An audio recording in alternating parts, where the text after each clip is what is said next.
and welcome to Media Lit, where we treat each piece of media like great literature. I'm your host, Randy Elaine, and joining me as always is the one and only Chris Ingersoll. Chris, how you doing tonight?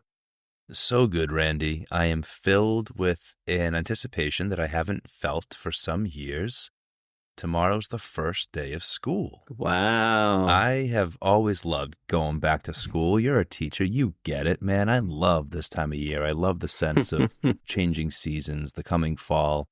And my daughter's 5 years old. She's off to kindergarten tomorrow. So we just did that like big bedtime routine, make sure she's all set up, the outfit's laid out, the jitter glitter is under the pillow.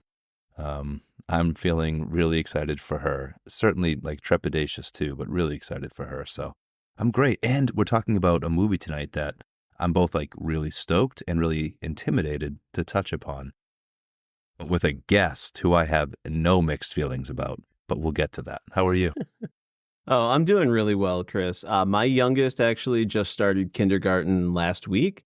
He's had his first couple of full days this week, so it's been really interesting to see him get in the swing of things. But yeah, it's been great to have this escape of watching Heat, which is a movie I had missed. It was a blind spot for me for ages, but it made me feel even more inspired to be a great podcaster. You know, if we can ever find the chemistry of Al Pacino and Robert De Niro, the sky is the limit for Media Lit, wouldn't you say? I would say so. If we're doing even a modicum of what they're doing in this film together, we're doing something right. Yeah. And I was just going to say, I may not have found my way toward this opportunity, Chris, if you hadn't hooked us up with our very special guest tonight. Man, I'm so thrilled. Tonight, we've got my good buddy Bill George joining us of the Should I Go See It website and podcast. It is a thriving media outlet. Bill and I go way back to a good place in the world called Westfield State College, where we connected thanks to a mutual friend, a friend of the pod, podling, Blake T. Coleman, introduced us my freshman year of college. And Bill George has consistently been just the nicest guy I know. I mean, truly kind, not just nice, but kind. Everyone in the world would be privileged to know a Bill George. But we've got him joining us tonight to talk about Heat. Bill runs this awesome movie review website that is, in my opinion, for like anybody who maybe likes movies even a little bit, because it's not bogged down with pretension. Bill goes to see movies so that you might not have to. Bill will see a flick and ask himself a very simple question when it's all done. Should someone go see it? Yes or no? He gives you the yes or no and a one-sentence explanation of that opinion. What could be better? I have not seen so many movies thanks to Bill's recommendation, and I am certain it is always for the best. Bill has taken that concept and expanded it with his podcast, Should I Go See It?, where he'll dive deeper into that review, into the why behind it, his experience with the film overall. And they do a lot of fun TV and movie news over there too. Some good inside baseball talk about the industry. So without further ado, Bill, welcome to the podcast, man. So happy to have you. I am so excited to be here. Thank you for the kind words. If I get hit by a bus tomorrow, that'll be my eulogy. Just throw that up. Like, we got it. Thank you. I'm so excited to be here. Randy, it's nice to meet you as well. Thank you for having me on the show.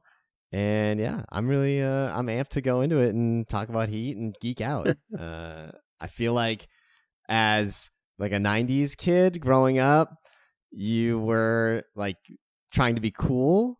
And being cool meant like unaffected and like not caring. And if you were like super into anything, that was like that was not cool. Mm-hmm. And so that's like how I was raised. Plus, I'm a New Englander, so I bury my emotions deep down.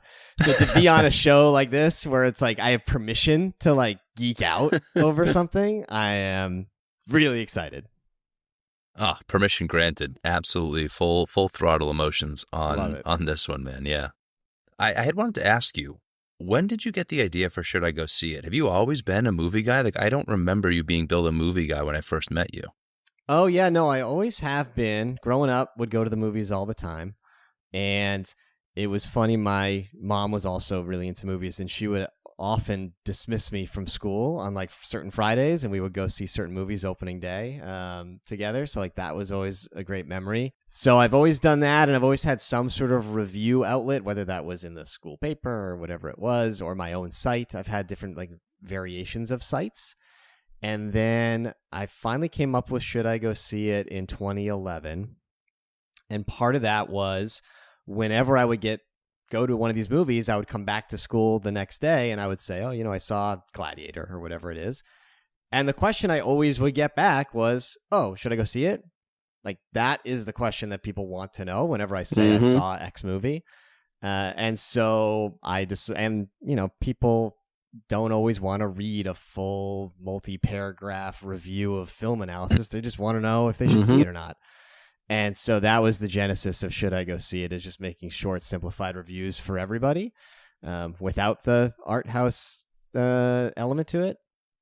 And so I started that in 2011, and I just this year crossed over my 1,000th review. Wow. So that was a milestone I was very excited to hit. And then I started the Instagram version of that at Should I Go See It. And that has really taken off more so than the website. At this point, it's kind of cannibalized all that traffic. And the Instagram is so easy to follow and keep up with. So that's been really massive. And then a few years ago, we did the podcast. I was going to say some really beautiful graphics as well. I love a graphic, and those always grab me over on Instagram. Yeah, thank you. Yeah, it's grabbing the poster, the official poster, and then adding the yes or no and trying to be creative with how that melds into the poster. So there's a fun art to that too that I enjoy. Yeah, and I just love the concept because like there's a difference between whether or not like asking yourself if something is a good movie by standard of like movies, cinema, right? Right.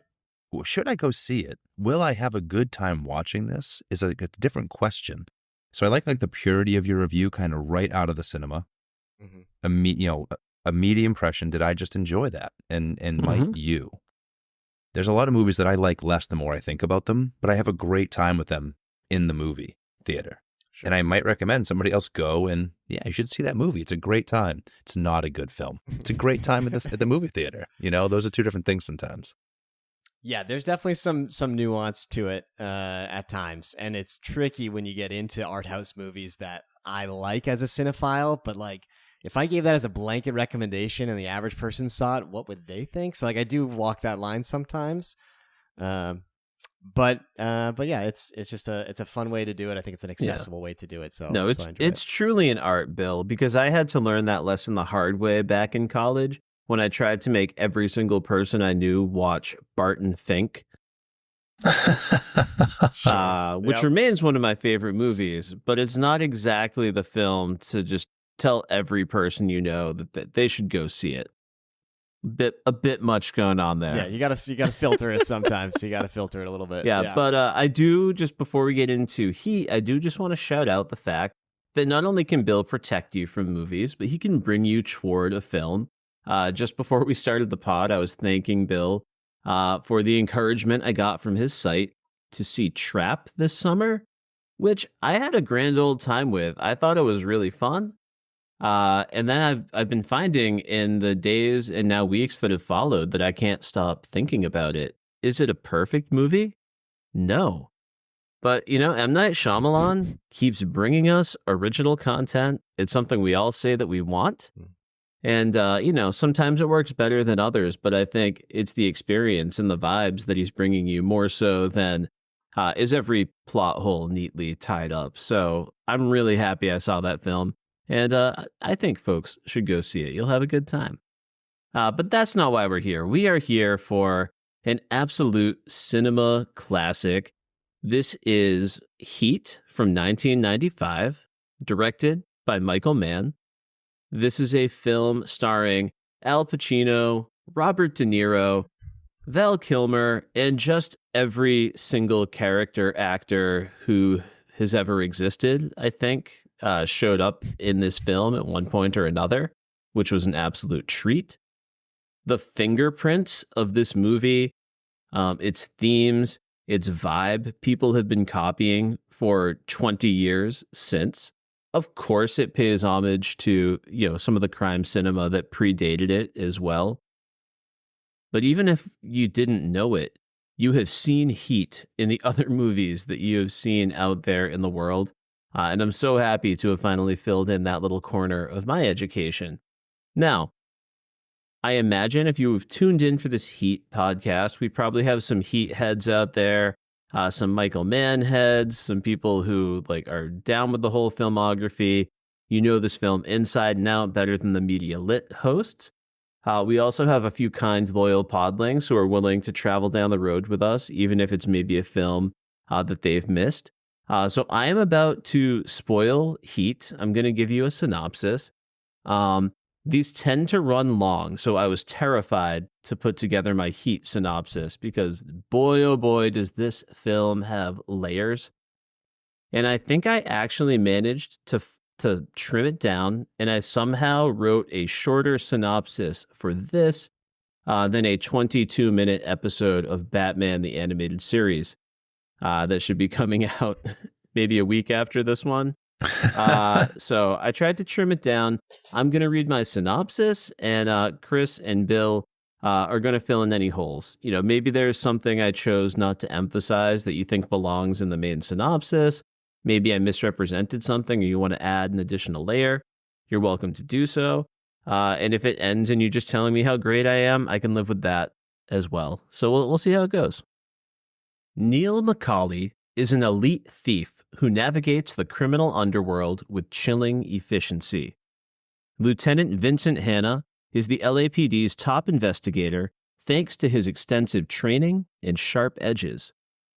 When McCauley's best of the best crew hires a loose cannon named Waingro for an intricate armed vehicle robbery, the operation falls off the rails and leaves behind just enough evidence to put Hanna on the scent. Every instinct in McCauley's body tells him to walk away from the next job, but despite his claim that he can walk away from everything in his life in 30 seconds, he can't quite quit his more sentimental friends. He even strikes up a romance with a woman named Edie, as he secretly yearns to feel the same sort of human connection as the other folks in his life. Unfortunately, his most honest and intimate connection is with Lieutenant Hanna, his white hat counterpart. They share a closer bond than any other two characters in the film, but ironically, they can only exist in opposition to one another. Speaking of irony, while Hanna ostensibly fights on the side of the angels, he is driven by dark impulses and is just as addicted to the hunt as McCauley is to his scores. This reality rips apart his personal relationships from the inside out, but we sense potentially some hope for a brighter future when he aids his estranged family in a desperate moment. Perhaps he is ready to challenge some of the inner turmoil he has confronted throughout the film, perhaps not. Meanwhile, McCauley tries his darndest to become a hoodlum with a heart of gold, but ultimately, his personal code wins out, and he goes out on his own terms at the hands of a worthy rival. All right, folks, that is my synopsis of Heat. What would you like to go a little bit deeper on? What might you characterize a little bit differently? What do you guys think? I think you nailed it again. I think there's stuff that you didn't mention from the plot. I think we were able to avoid talking about Waingro and his extracurricular activities, but I think they weren't necessary for this synopsis. I think that you captured the heart of the film pretty well. Bill, what do you think? How'd he do? I think he did a nice job nailing the big picture and the themes, because there is so much plot in this movie that you can get bogged down with that I think he did a nice job just sidestepping that and sticking with the bigger picture, because otherwise it's a rabbit hole. I agree. I was actually most interested in this synopsis of the ones we've done so far because the film never gets confused, but it's doing so much more storytelling than just this central driving plot of thieves and the police who are after them, right? And to try to talk all that out would definitely confuse people Yeah. who are just trying to listen and make sense of it all. Charlene, who? What does she have to do with it again? Yeah, our podlings should know. I have plenty to say about Chris and Charlene. I can't wait to talk about them. The movie couldn't work without them, but yeah. All right. Well, this is my favorite part of the pod where we get to be a little nostalgic, right? We'll talk about this great piece of cinema as we go on. But first, Bill, you assigned the homework, which puts you in the hot seat here. Yep. This movie goes back to 1995, but when did you first see it? Like, what were the circumstances around that, if you remember? It's funny. I don't have like a very specific memory of first seeing it. It's something that it feels like it's just been part of my life, my entire life. And I think it started with like a VHS at home. I would have been too young to see it in theaters, unfortunately. I hope they put it back in theaters for some anniversary and I'll be there. But I used to watch movies in my basement growing up, and my parents would always buy them on sale at the video place that we would go to. And so we ended up amassing a collection of VHS, like a lot of people did, I'm sure. And after I started to get more into movies, and it started to become more than just like anybody goes to the movies once in a while, like it started to become more of a passion for me, particularly after The Matrix, which was the movie that changed my life. It's the most like important movie of my life. After that, I started to try to expand and see more, and I think around then is probably when I kind of went through our VHS catalog and started to pop in some other ones and try them. And Heat was one of those movies, and I loved it, and I thought this is amazing, and so I just watched it again and again, like you do when you're younger. And then later in life, I would learn more about movies, and I would come across like top 10 lists or like all these other things that pop up and like references to it. And I'm like, oh, now I know why I liked it. It's considered one of the best movies ever made, of course. But at the time, it was just a movie I discovered on the shelf and loved. So I don't have like a very specific one. It's just, it feels like it's always been there.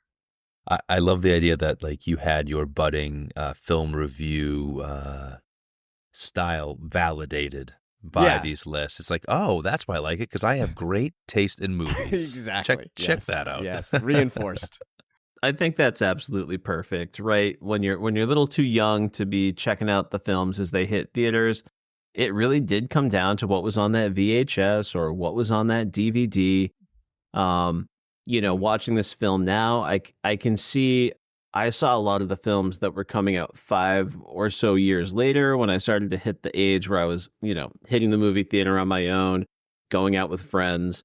There were so many different thrillers that, they continued to cast De Niro and Pacino in from that point forward. I know they were no strangers to the genre before Heat. Obviously, they're really iconic actors, but I think it was something like, I think one of the movies that I thought was the coolest when I was in high school was The Score with Robert De Niro and Ed Norton. And I haven't seen that in a very long time. I suspect it doesn't live up to the complexity of Heat. But, even with that film, they were trying to cash in on some of the greatness here.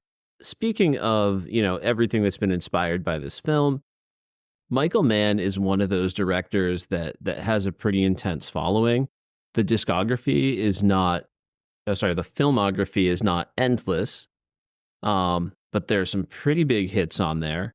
I've seen a handful of those films. There's some that I really love. I think I actually didn't remember that he directed Last of the Mohicans until I was looking back at the list, and some other great ones.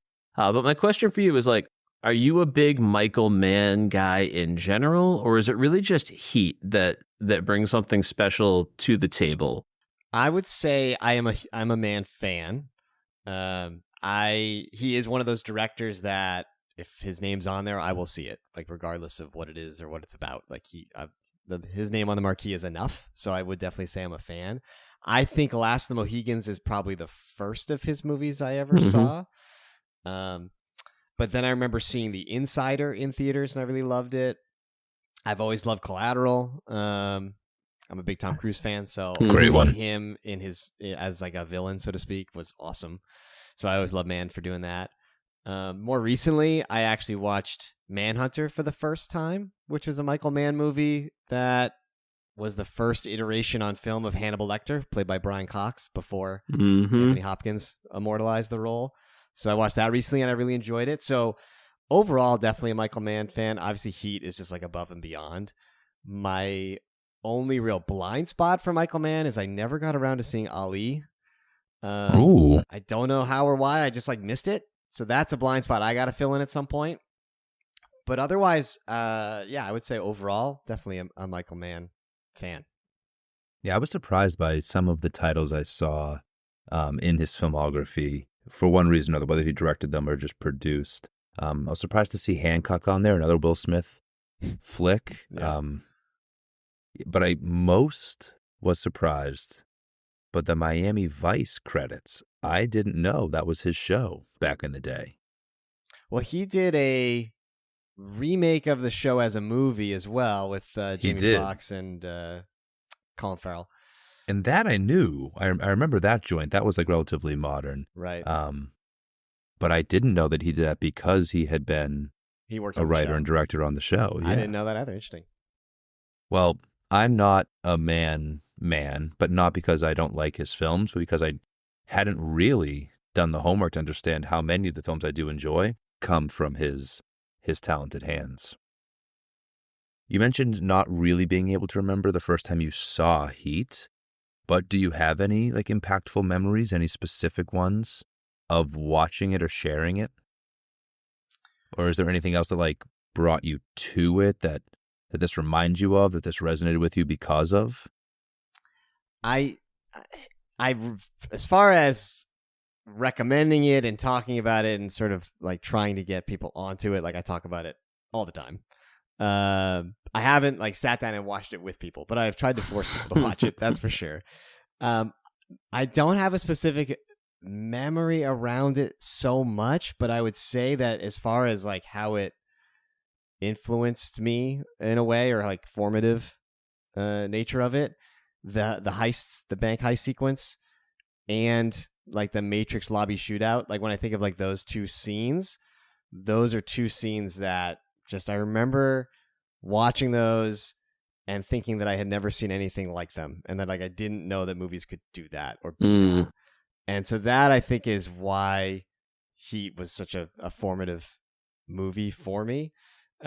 Is just and then unfortunately, I know that comparison is the thief of joy, but every movie I've ever seen since then that has a heist or is related in some way, I'm like, yeah, it was fine, but it's not Heat.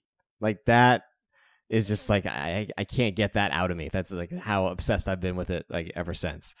It's the benchmark. It's the one. Yeah, exactly. Yeah. Like that is the standard bearer. So yeah, I mean that would be the real memory connected to it is just the constant reference back to it whenever I see anything else that apes from it, which they all do. Did the Joker bank heist get the Heat seal of approval from you when you saw The Dark Knight for the first time? Oh, I mean that has Heat written all over it. That entire sequence, even the actor in it, William Fichtner in it. Big time, like heist vibes for sure. And Nolan has talked about how influenced he was by Heat, and then Nolan's my favorite director, so I've been super influenced by him. So Transitive Property, Heat is just like a huge influence on me in that way as well. Very cool. So our next question, you've really, I think, covered a lot of the bases here on our next question, like how Heat influences your movie tastes. But I was curious, are there any other ways that this film or the characters in this film have influenced anything like your values or your style? You know, I don't think Pacino or De Niro's characters are leading aspirational lives. But is there anything about this film or the vibes of the characters that's really baked into your personality or how you see the world? I would say that there is one scene that I think of. So first of all, like the movie itself, the certain level of professionalism to everybody and everything in the movie, like always stands out to me. And so I think about that a lot. and I think about how much I quote things from the movie, whether anybody else knows I'm quoting it or not. It's in my mind, so like I know I am, and like the entire Heat script is part of that. But one of the things that comes with like that coolness and that professionalism that I think has influenced me is, this is like the example is when they have the sting operation at the precious metals heist, and this like doofus SWAT guy hits the side of the truck and ruins the whole thing. When Pacino, like, you know, he has the right to be irate and to like chew this guy out, but instead he just like walks out, throws the walkie to his buddy, and says, "All right, back to work." That stays with me in terms of any time I am frustrated or I'm at work and I like want to freak out on a staff member or something like that. Like, I try to take that beat, take that moment, and just be like, "All right, back to work." Like, there's no value in like laying into this guy just because he made a mistake. And so that scene like perfectly sums up a certain coolness that and professionalism that I try to have, is that Pacino scene. So that's like an influence on my values, I would say. I love that. I love that you are moving toward grace in professionalism rather than the Neil move, which is like showing that employee to a trash bag lying in his trunk. Yeah. Right. Yeah. True. Yeah. Yeah, I'm glad you're Vincent Hanna on this one. That's great. Mm-hmm. Try to be. Yeah. I think we've done a little bit of this, but I guess we'll run through it. Do you associate Heat? Have you shared this movie with anybody in your life now, or is there anybody in your life that you share movies with in general? I mean, you've got your podcast co-hosts, of course. Sure, if they would watch it, which they still haven't. So there's that. I think we are waiting to maybe do another live event and like rent a theater and watch it together, and that's when we'll watch it. So I think they're kind of waiting for that. That's cool. Someday we might do that.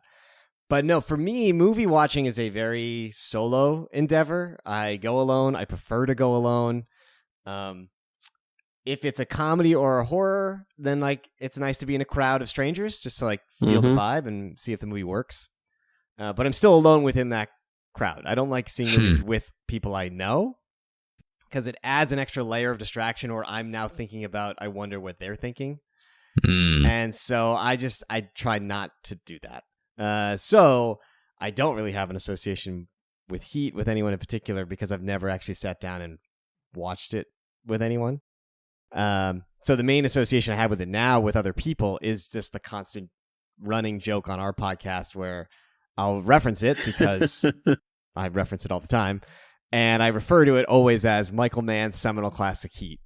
So like that phrase has become associated with it. And so I will always reference it as Michael Mann's seminal classic Heat. And to the point where a friend of mine and a listener of the show made me a custom shirt that says Michael Mann's seminal classic Heat, and the word Heat. Amazing. The word Heat is like the text from the poster. So that's my main association with it, is just talking about it on the podcast and trying to get my co-hosts to actually watch it, because I know they love it, because it's a great movie. But AJ likes to be contrarian, so he has not yet. Right. Well, I'm just glad we got you to say the quote on this podcast, because that's exactly what I was hoping you would say as you were answering this question. I don't even know where that came from. I just said it once, and then we just started running with it, because that's just how I think of it. Listen, I can feel your pain as a middle-aged high school English teacher with quickly aging pop culture references that I am often scrambling to update and improve for the new year. So yeah, referencing something that the people around you don't know anything about. It's a special experience, but sometimes it makes you hold on a little bit tighter. I really, really loved your answer to that question about how the film has impacted your values and style. That just calm, cool, collect vibe you get from Lieutenant Hannah. There's like a very Sherlock Holmes, Moriarty vibe to these dueling characters, you know. Pacino doesn't lose it as a professional, but also because the game is afoot, and you know he can feel it, and he's thirsting for it. And I suspect there are some other moments in the film we'll talk about later where we can dig into that a little bit more.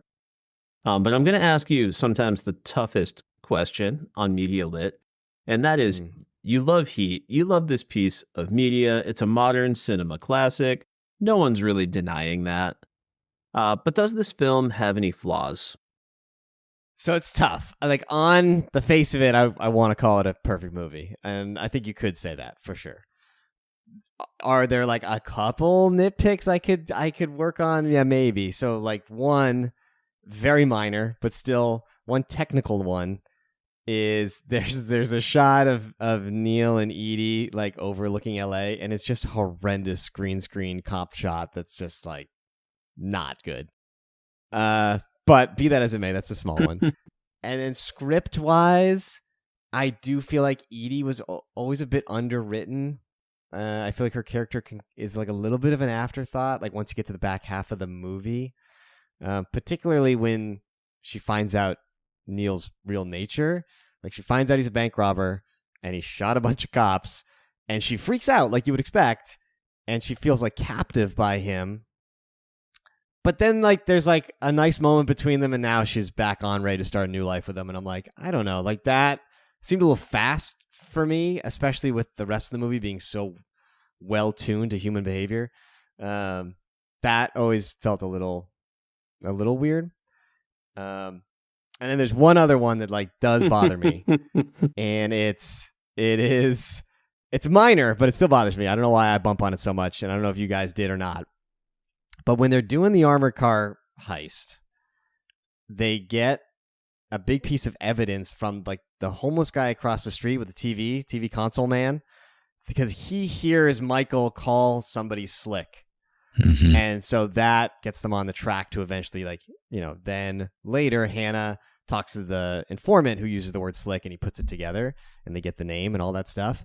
But when you're watching that scene, there is no way that guy across the street with all the ambient noise happening, and then Michael through a mask mumbling the word slick to the guy next to him, like there's no way that guy hears him say slick. Like, it's just, and like I try to forgive it because if the text of the movie says he heard it, then I guess he heard it. But like I also am sitting there going like, how can you possibly hear that? So that one. And then also, how do you let Wayne Grove get away when you're about to execute him behind the car? Like, that also seemed a little far-fetched. But those are like, again, these are like the smallest of nitpicks that I'm like, that I bump on. Otherwise, I think the movie is perfect and brilliant. Mm-hmm. Yeah, not one of them is the kind of thing that takes you out of the movie as you're watching it, right? Right. But I love the call out about slick, because I think we as the audience hear Michael say slick a few times, other times that are much more audible, much more prominent.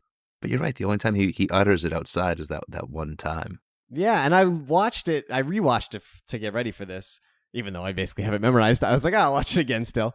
And I was listening for it. I was like, all right, I know this guy's going to hear him say slick. Like, how is that going to work? And then you watch it again, and he literally is like wearing a hockey mask, leaning in to Waingro and says slick. And I'm like, this guy across the street is going to hear that? Like, I don't know. It's a weird thing, I know, but I get hung up on that for some reason. No, it's also one of the only like little bits of lucky kind of circumstantial cop work that happens. That he isn't really pursuing these guys all that hard when he's having that conversation with the informants. He's just doing police work. Right. The mention of slick is lucky. Yeah, because he's about to walk out.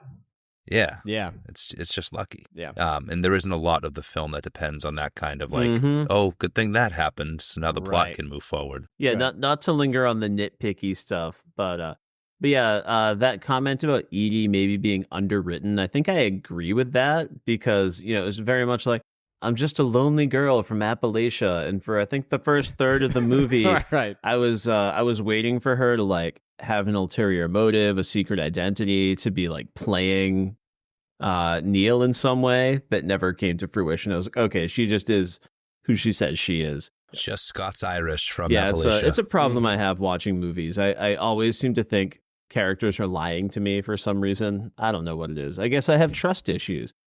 But yeah, the Waingro thing was the one thing I bumped up against the most, because they realize this is a dangerous loose end, and then they move on, and like they suspect Trejo as the person who, you know, has turned on them before they realize maybe Waingro is the problem. Was pretty shocking to me. Yeah. But yeah, I mean, this is about to become a heat love fest as far as I'm concerned. So those are some pretty minor nitpicks. So this is the point in the show where Chris and I are going to jump into the conversation a little bit more full-heartedly. We're going to take our recent watch of the film.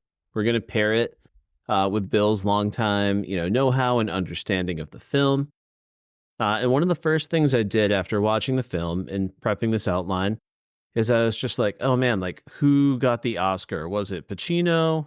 Was it De Niro? Did they both get one? Did like Val sneak in like a best supporting? Like, how many awards did this puppy take home? And I was absolutely floored when I discovered that it was not even nominated for a single Academy Award. Was just mind blowing. So Bill, how in the world could this possibly happen? Do you have any theories as to how a film this good could be snubbed so hard by the Academy? It's a shameful outrage, frankly, is what it is. But I think it's because it is so much more than this, but you can summarize it as a cops and robbers movie, as just like a crime genre movie, and the Academy does not like anything that is like a genre. But that's how it can easily be summed up and kind of dismissed out of hand. And also, this would have been during the period of time where it is a hard 5 nominees per category period. I feel like if this movie came out after the Dark Knight rule change, I think it would have been nominated for Best Picture without question if it was a field of up to 10. But I just feel like that genre stamp and the limited space, I don't know. I guess I also would have to look. I didn't research what else it was up against, but I mean, there can't be that much better from 1995 than this. So yeah, it's disappointing. It's disappointing when you look back at that, for sure. Love that. Chris, do you have any theories? I was just as shocked as you, but not simply because of the virtue of this film, but because of the players in the game. At this point, Pacino is a proven commodity. De Niro too. And so yeah, I chalked it up same as Bill. Just got to be the simple genre thing. We're only going to look at so many movies for these categories. That's just a crime thriller. Right. It's just another heist movie. Because even Michael Mann was a proven commodity at this point. Like Last of the Mohicans is not a small film or one that was like easily dismissed in the world. And so it is surprising to me that there wasn't more, that more people didn't view it under the assumption that it could be an Oscars darling, right? You would think it would have been viewed through that lens. And I'm not sure why, other than, again, just it's fast. It's cars. There are some guns. There's a heist. Could that really be high art? It turns out yes. Yep. Yeah, I don't have too much new information to add. I'm sure money is a big factor. I know the Academy Awards is partly a schmoozing game, who's sucking up to who's promoting what. Maybe it didn't get that treatment. The only other thing I could imagine is I'm trying to imagine like who the most powerful folks are like in the voting. And I almost wondered if they were like, hey, like we've seen Pacino, we've seen De Niro. Was it like a snobbish thing? Like we've seen them in better and more important crime movies. So why would we nominate this new one? Right. And like an unwillingness to see it. Like, was there just someone sitting there and thinking, well, this is very exciting and interesting, but it's no Dog Day Afternoon. It's not I don't know. I'm just imagining could there be some layer of that I'm not feeling being another generation removed or something like that. But it's hard to miss the greatness of this film as far as I'm concerned. And all of Hollywood was in it. Yeah, true. Speaking of these best actors, speaking of this ridiculous cast, some proven then, some who would go on to be proven, I'm curious, Bill, of De Niro and Pacino, who do you give the Oscar to and why? And then I want you to give me kind of your favorite character actor in the movie too. I think I would, I know I talked a lot about Pacino already. I feel like I would actually have to give it to De Niro. Just like the overall coolness, calm under pressure, professionalism. I know that in some circles, there's like discussion of like should he have gone after Waingro because he could have gotten away, and he could have started a new life. But also screw Waingro, so I'm fine with that choice. So De Niro just brings that character to life with like his like there's not a lot of dialogue because he's such a quiet character, but with his eyes and his face, and like you can tell he is like dialed in for this movie. Versus later De Niro, like nowadays De Niro, it's like kind of sad to watch sometimes. So to see him like in a movie fully committed and dialed in and a character that's so interesting, I think I'd give De Niro the nod slightly over Pacino. And then for the side characters, there's a zillion. One of my favorites, not necessarily because of the role, but just because it's cool, is Henry Rollins as the henchman. Just because I was like, is that guy from that band? Like, that was crazy. So I would give that probably my pick for random side character. I love that because I remember spotting Henry Rollins in Sons of Anarchy, but I didn't know that he was doing the film appearance thing this far back. That back in '95, you could grab a full head of hair having Henry Rollins in Heat. You know. What about you, Randy? Who do you give it to, De Niro or Pacino? So out of these two, I'm with Bill. I think the De Niro performance is a little bit more layered and nuanced. I mean, Al Pacino's awesome. He's very memeable, possibly the most regularly quotable in the film. He's bringing this manic energy that only Al Pacino can bring, and it's great to watch. And I've seen Robert De Niro do something similar before, and I've seen him play a tough guy, and I've seen him play a smooth operator. And I'm going to have more to say on this a little bit later, so I don't want to show my hand too much, but I think it's not the coolness of the character, it's the vulnerability he brings to this character who is supposed to be stone cold that really captured my imagination. And that I don't know if I've seen other movies mimic that effectively. Like they mimic the calm, cool, collect criminal. I don't know how often we capture that real human vulnerability that was just dripping off the screen for me. As for character actors, I couldn't figure out how to go about this, right? Because so many of them have like really important parts in the film and they are wonderful. And I imagine some of those performances are going to come up in our discussion. I thought I might just have some fun and shout out Tone Loc. Let's do the wild thing, showing up as an informant at one point. Star of Disney's Blank Check, as we all know. Exactly right. That's where I know him from. Don't laugh. That's exactly what I know him from. But the person I decided I just felt like talking about, whom would maybe not come up if I didn't shout him out, I found myself wanting to mention Bud Cort of Harold and Maude fame. Also plays the Bond Company stooge and The Life Aquatic with Steve Zissou. But yeah, he shows up as the manager of this diner, and he sees this hole in the system that he is very comfortable exploiting. He's getting these recently paroled criminals funneled to him, treating them like absolute shit, and knowing he can get away with it because he holds their lives in his hand. And he delights in it. He makes himself feel powerful over it. And it raises all these questions to me about, who's getting punished in this film versus who deserves to get punished, right? This character could go out into the world and claim that, he's doing his part to help reformed criminals, when really he's one of the people that pushes Breeden toward making this decision that leads to his death, this feeling of hopelessness, helplessness. And Bud Cort's great. He makes me hate that guy. And if you haven't seen Harold and Maude, check that one out. One of my all-time faves.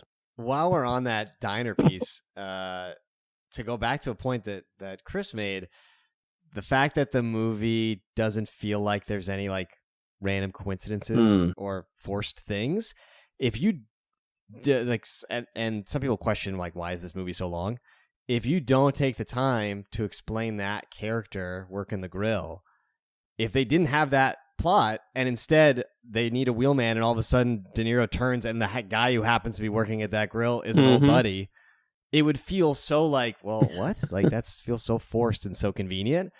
But we don't think about that because we now know this guy and we have spent the time and we've developed these characters with the extra length of the movie, which is why it's so long. So I was just thinking about the fact that that's prevents that feeling of luck. Yeah, well said. Well said.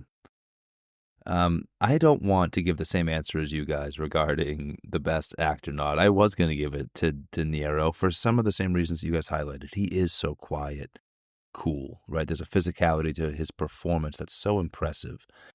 And Randy, the vulnerability that you highlighted stood out to me because he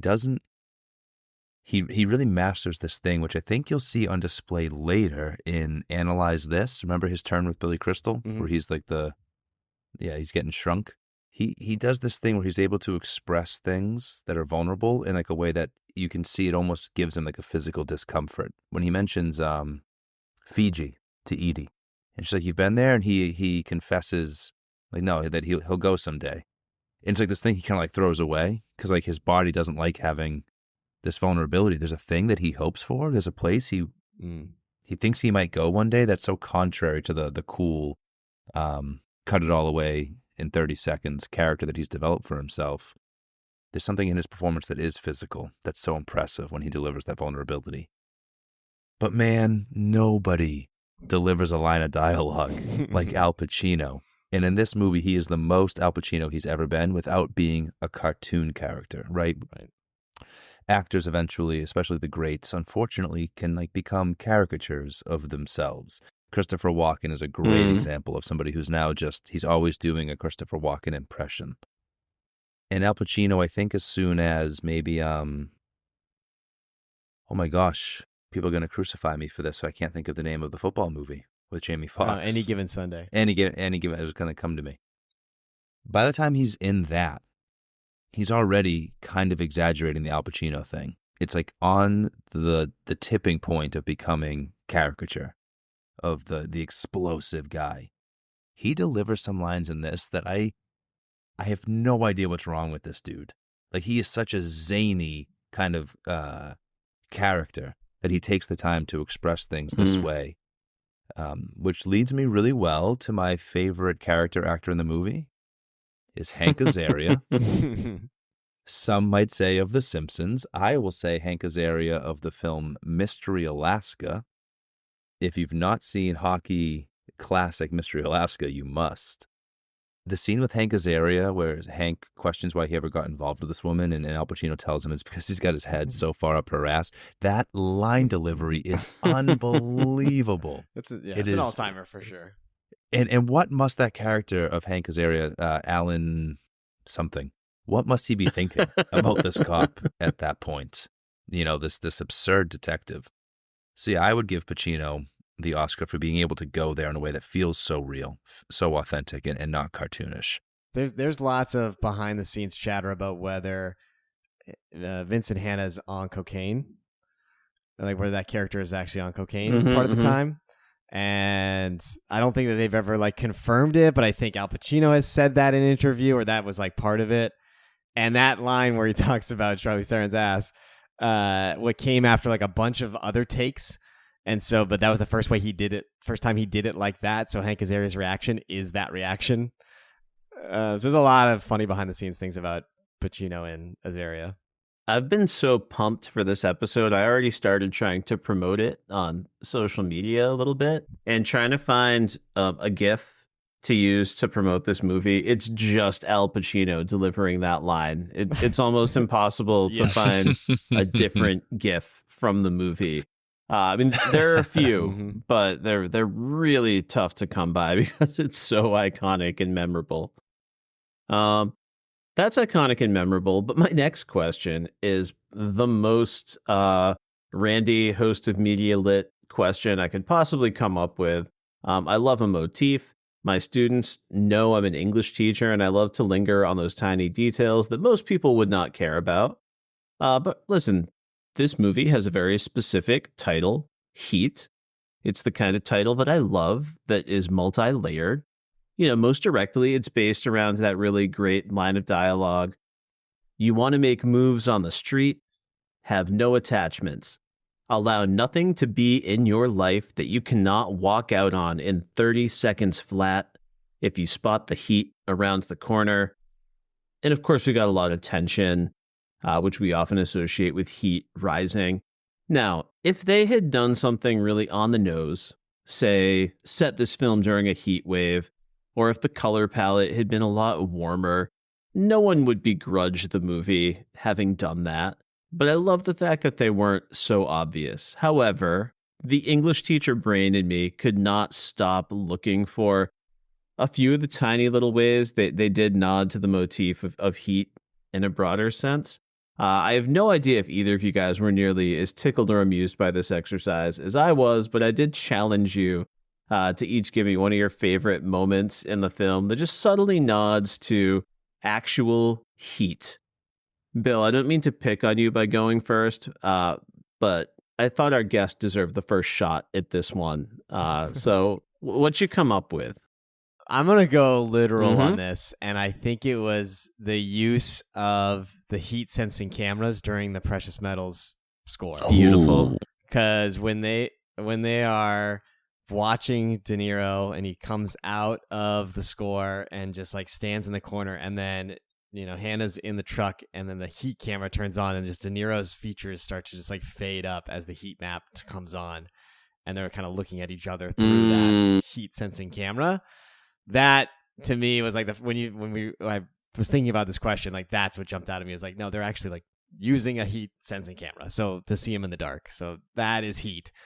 And the other thing, while we're on that sequence, it also feels like in that sequence when they are looking at each other, there's just this like continuous hum in the soundtrack of like tension.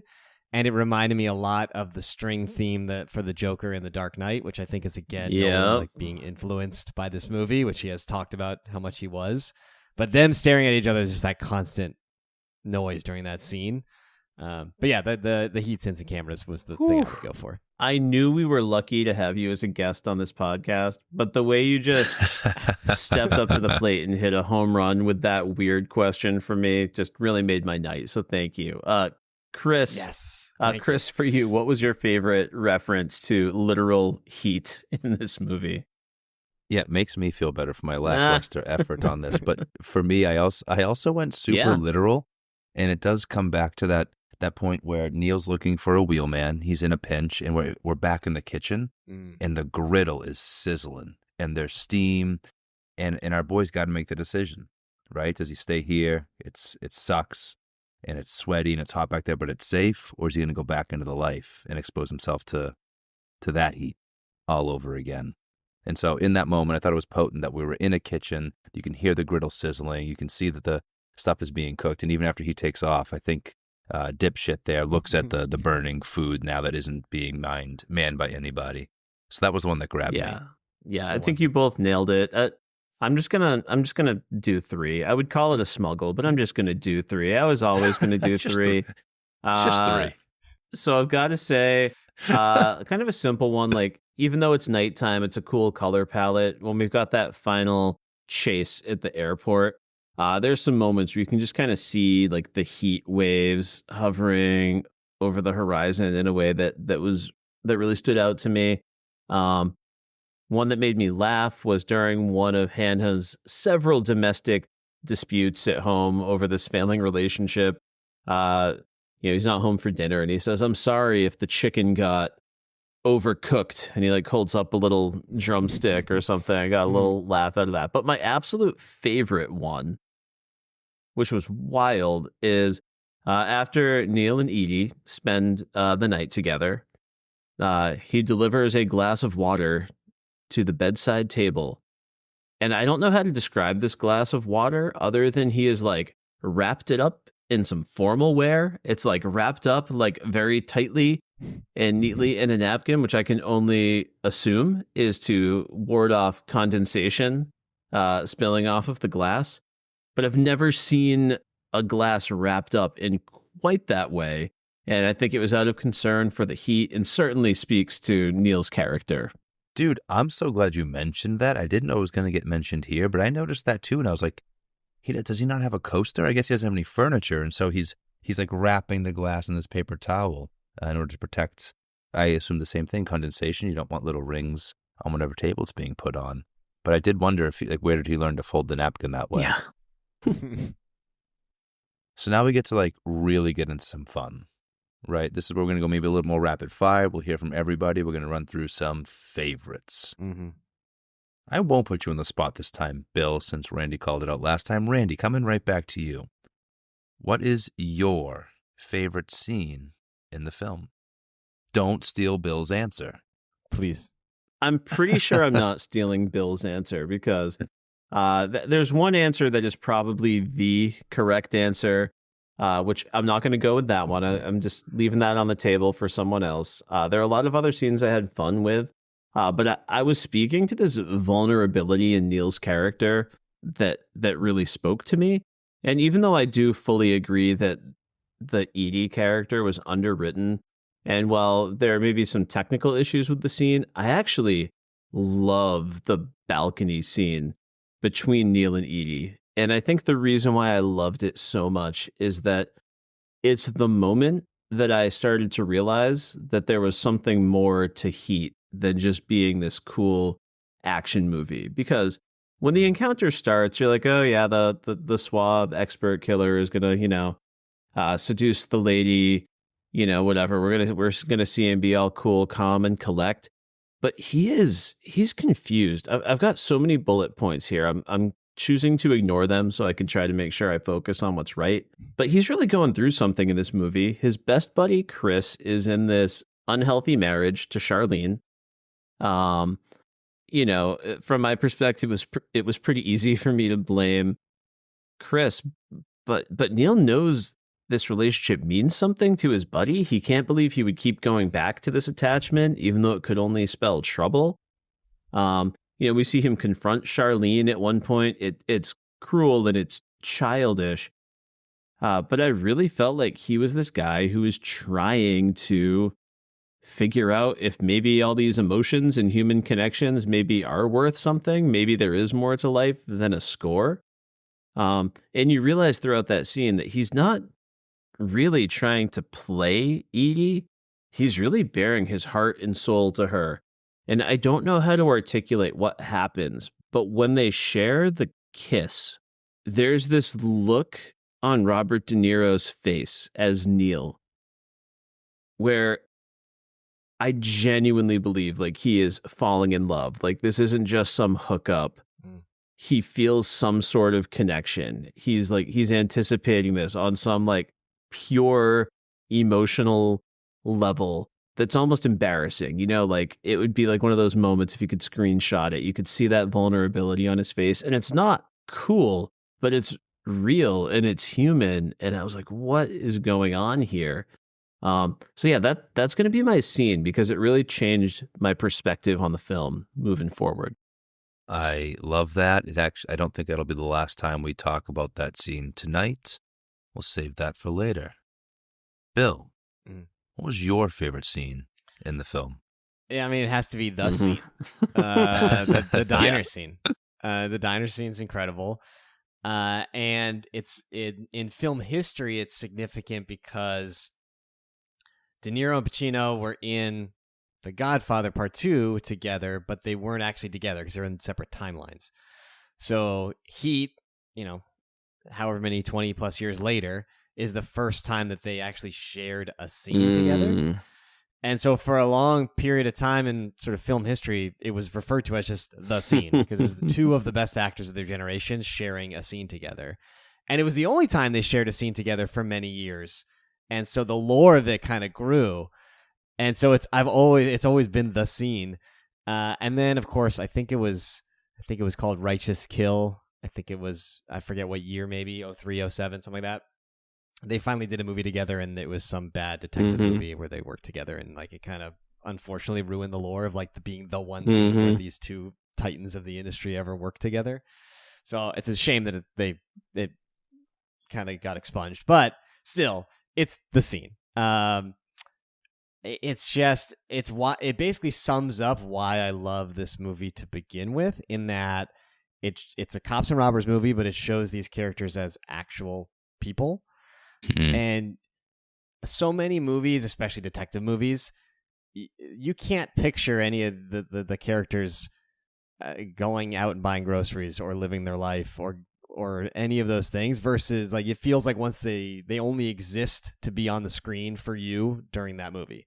This movie, you can actually picture these as whole human beings with actual lives, because we see them. We see their lives outside of the normal type of cops and robbers scenes. So this scene just is everything. It has such amazing writing. It's so quotable. The performances are amazing. Like, I want a scene like this in every movie where you just get a chance to have the protagonist and antagonist just talk to each other. But even using protagonist and antagonist is kind of like wrong, because it really depends, because it has an agnostic view of these characters. It's just like, here they are, and like it's in the eye of the beholder at that point as you're watching it.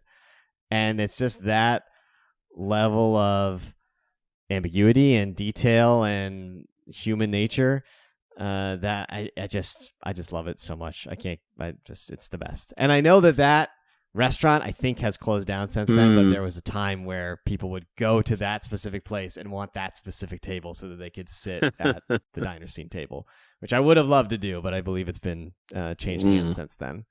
But no, it's the scene for sure. Yeah, I mean, that's the pick, right? It's a great pick, and I totally understand where you're coming from. I do love the lore between these two guys.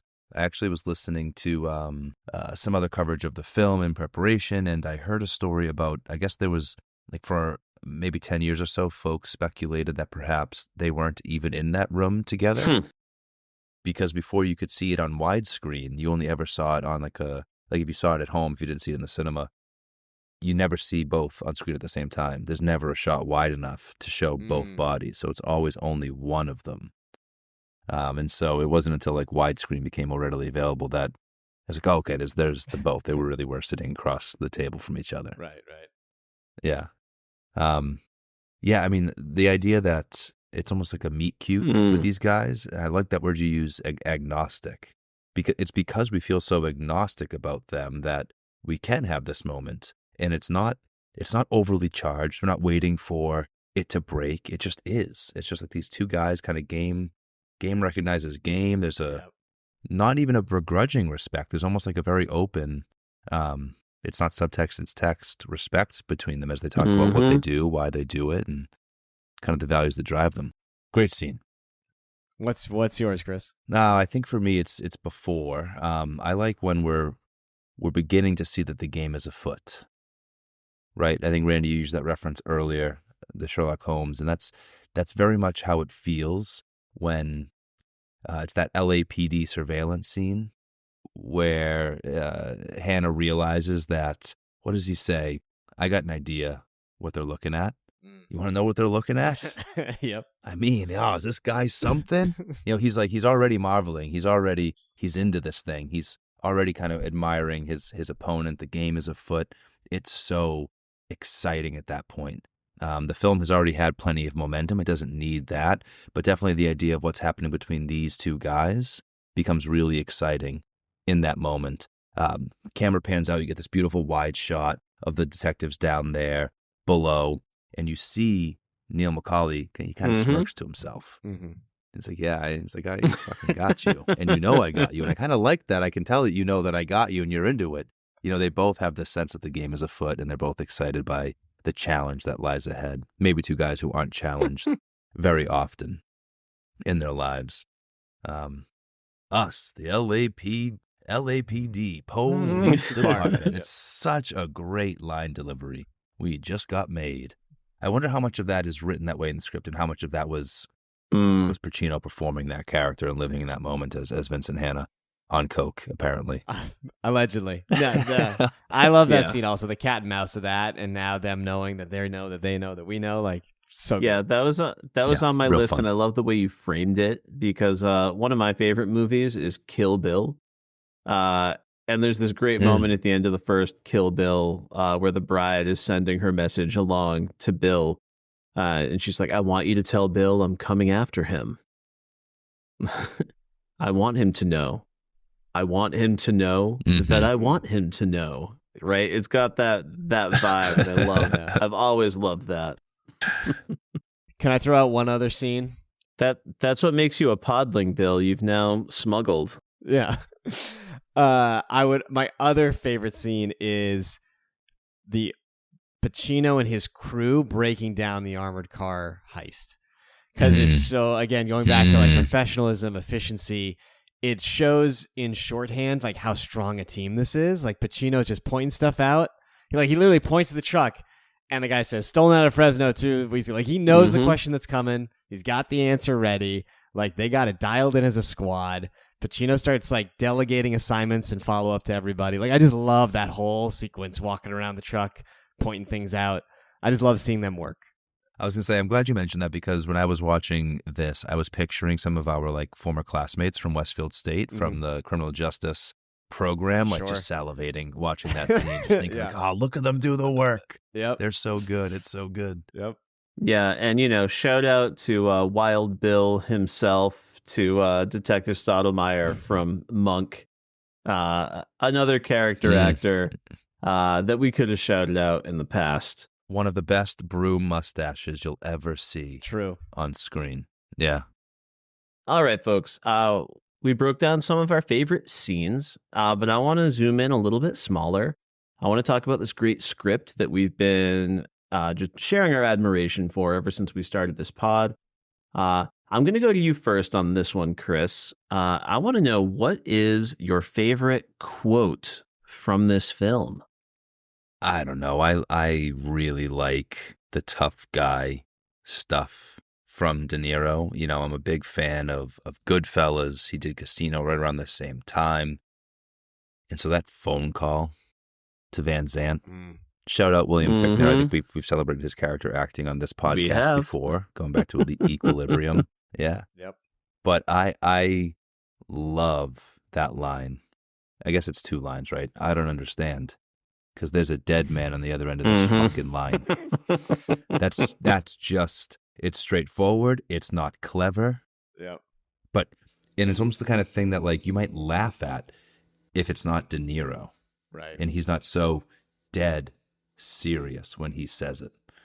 This isn't the tough guy posturing. This isn't just some like really corny thing that you just said to me to make me feel like I'm shaking in my boots.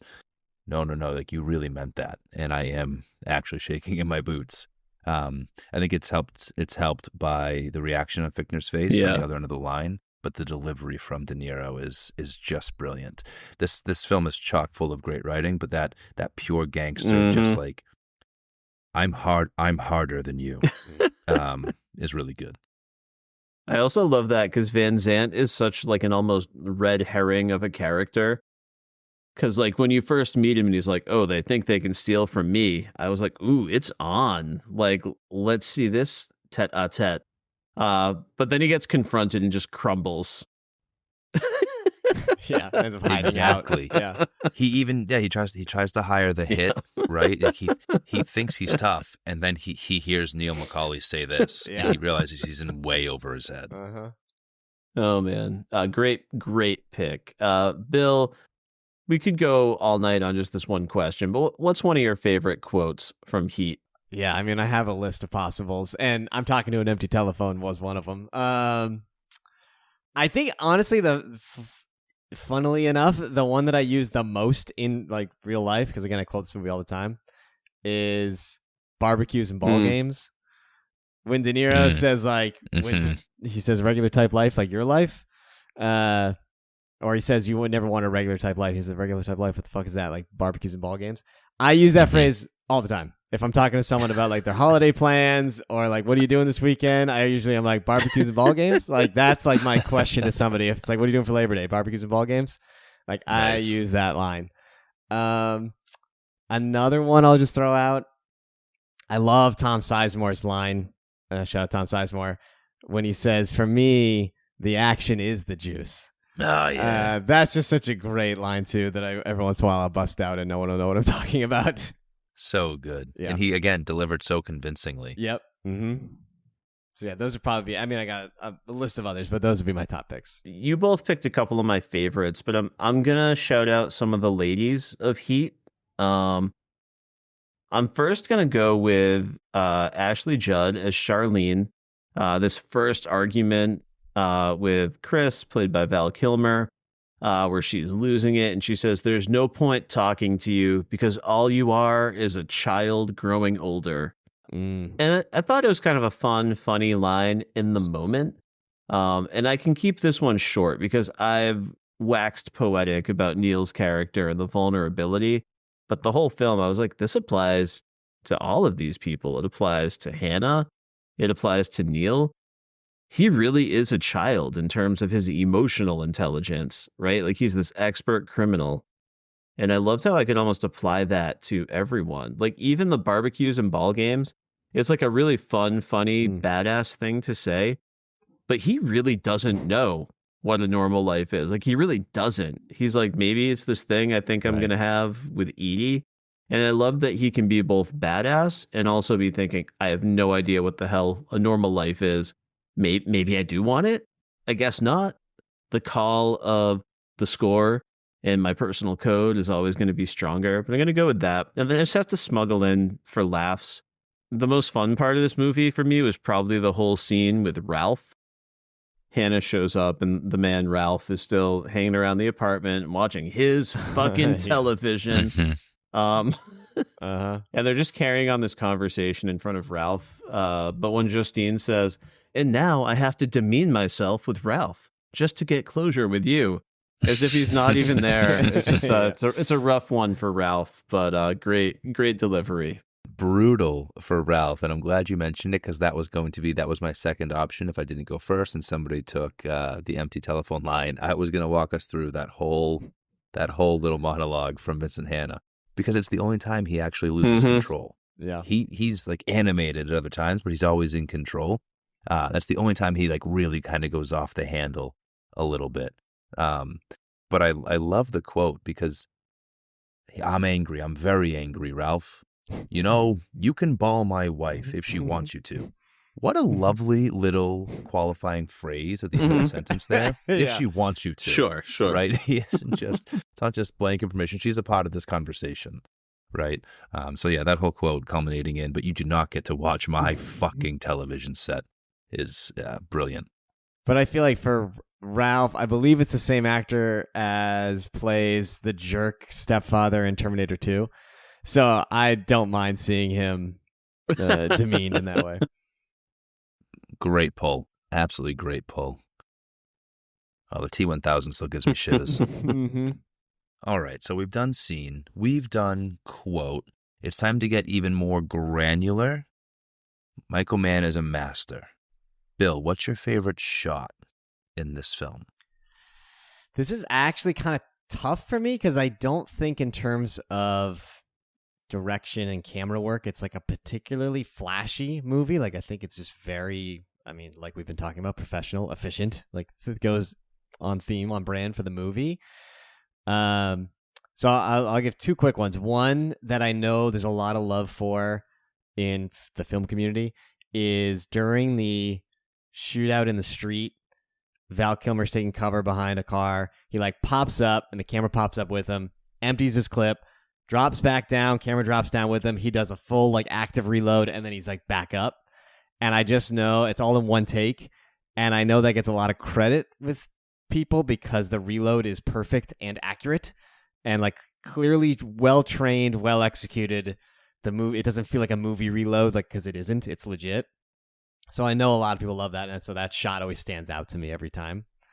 The only other one I would think of, and this is more not necessarily for the shot itself, but I guess more for the thematic part of it, is when Pacino gets the page, and he's with his wife at the hospital, and he decides, and at that point the daughter's stabilized, and he's got the page, and he's going to go try to get Macaulay. He's got to leave. There's a low shot looking up of him coming down the stairs. And as soon as he's like out of sight of his wife, he just does those like quick steps running down the stairs. And it shows you who he like really is and what he's really passionate about and excited about. And so it's like a shot that didn't necessarily need to be there, but it is there for a reason. And it just, I love that scene of just like his giddiness and excitement as he runs down the stairs to keep after it. I really, really like that you pulled in that thematic shot, because there are really cool technical shots that to be celebrated in cinema. But I think when the technical work supports the storytelling, we're really achieving something. So I think that's a great call out. What about you, Bertrand?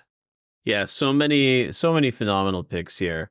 But I am going to go back to that diner where I spent some time a little bit earlier. We've got Dennis Haysbert as Donald Breeden. He's been approached by Robert De Niro. We need a guy last second. We trust you. Do you want in? And we get this brief moment for him to sit back, and the weight of that decision washes over him. I've got these supportive people in my life that are so happy to see me back. I have a job, even though it is with this absolute asshole who is torturing me and demeaning me because he can get away with it, and it's hurting me. And as he sits back in that moment, you've got like the orders up just spinning next to his head while his head is spinning. And it's such an effective shot. You've got Dennis Haysbert with that amazing Allstate insurance voice. But the work is happening silently. And I absolutely loved that shot. It's a good one. Yeah, great call out. And I'm glad we were able to mention Allstate while we were at it. Really fantastic. Didn't want to get out of here without it. Well, for me, I'm a little sheepish sharing this, but I'm not going to be gun shy because this has already come up twice tonight. I want to go back to your favorite scene, Randy, and highlight something that, Bill, you picked as a flaw in the film. Because I really love Edie and Neil silhouetted against the nighttime LA. It isn't a great shot, technically. It isn't, right? It doesn't look really good, but thematically, it was powerful for me watching it. I loved where I was learning about Neil in that scene, but not just the content of the scene in terms of their conversation. It was that setting. It was the idea that this would be a place that he would go. It's a place where he, maybe for the only time in the movie, looks and feels small. Like there's a moment where I talked about that pull out in the surveillance scene where Han is down on the ground with the other detectives and they look smaller from perspective, but we never really get that for Neil. Neil is big in his world, except for in this scene where all of the city lights are spread out beneath him. And then he speaks to those city lights. He speaks about this vulnerability, this place in Fiji where the algae glows, and he's going to go there someday. And none of that really works if they're not up there at that time with the city lights sprawled beneath them. So there was something about these two people feeling totally isolated in the world, only with each other in that moment. It was powerful for me as in terms of how it related to Neil's character. So, yeah, not the prettiest looking thing in the film, but I thought it was powerful. I was like, damn, look at that. It's great. All right. We're going to move on to the next question. And we've covered so much ground already. We've kind of dipped into our different questions. And I want to just kind of throw out a sort of catch-all question to the group about anything in this film that we've glossed over, we haven't had a chance to zero in on, that you'd like to talk about in more detail. Those could be things like themes, choices, shots, and quotes that didn't make our lists but deserve to be mentioned here. Also, if anyone wants to shout out any other just really clear influences this movie has had on cinema, I just kind of wanted to crack that door open for people to shout out things in their notes that they want to make sure we talk about before we go into our last little fun stretch of media lit questions. I would say for me, you can't watch a heist movie made after this one that doesn't pay homage to this one in some way, shape, or form. Like the bank scene is just so iconic. It's massively influential.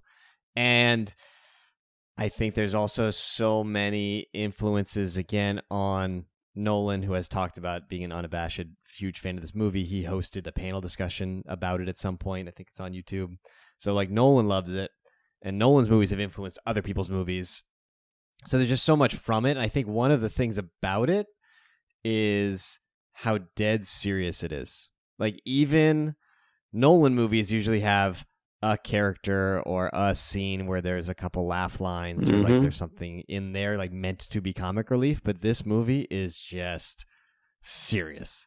It takes itself seriously. There, you can get some laughs from it because of some of the line deliveries and things like that. But it is so, and like I think Nolan, took that from it, and then Nolan movies are all super serious, and I think so many other. Every movie nowadays is let's do a dark, gritty version of X because they got that from Nolan, and I think Nolan got some of that from this. So I feel like that transitive property is super important. And then I would say my other thing worth mentioning, a little ahead of its time, I think, in terms of technical, is the entire shootout in the street is the lack of music. Like, the music completely drops out, and it's just like the visceral, authentic gunplay in the street. And I feel like nowadays it's more common for music to like drop out for certain sequences, but I think back in the day for 1995 for that to happen versus most of the movie making in the 90s and early 2000s is like in your face swelling music and like super intense.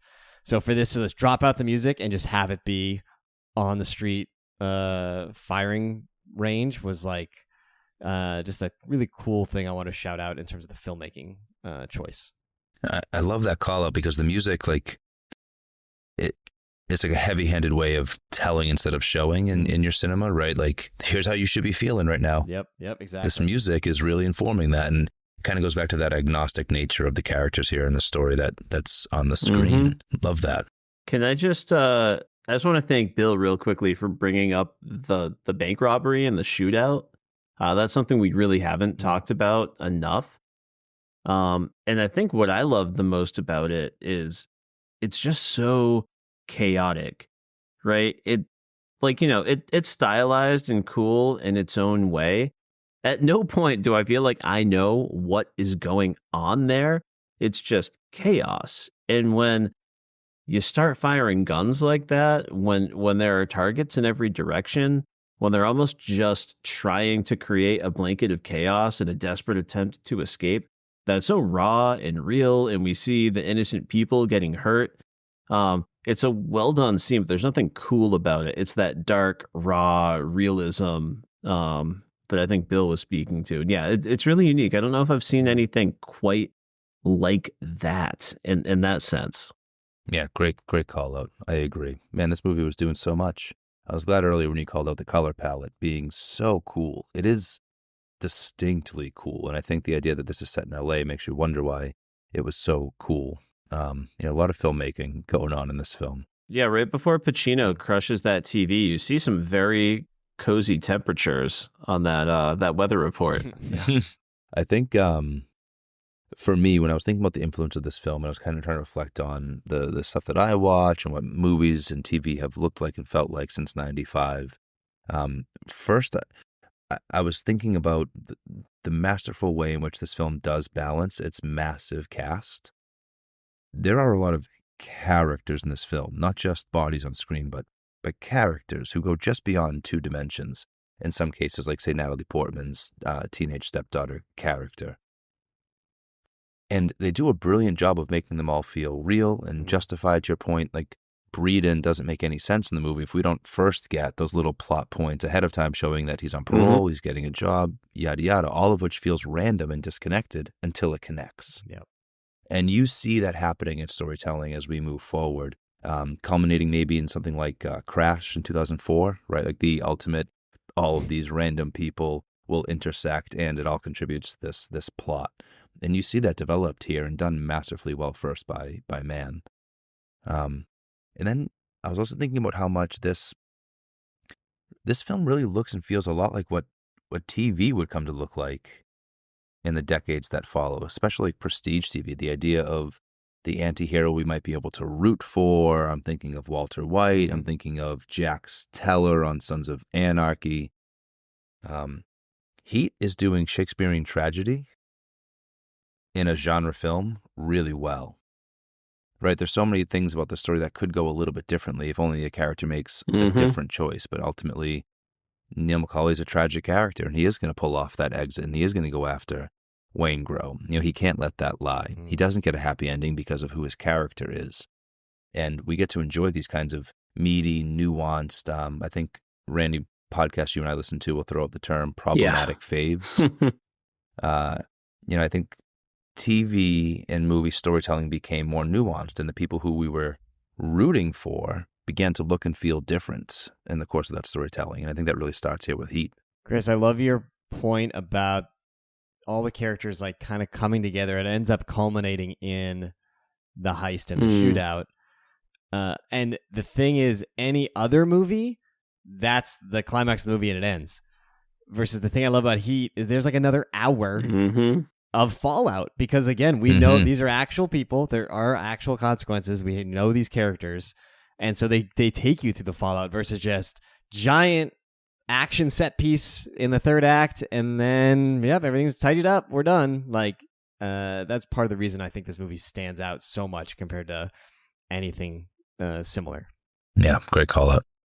Yeah, not only thematically Shakespearean, but in the actual plot structure, right? That true climax, right, dead center in the middle of the story with equal time for falling action. Love that.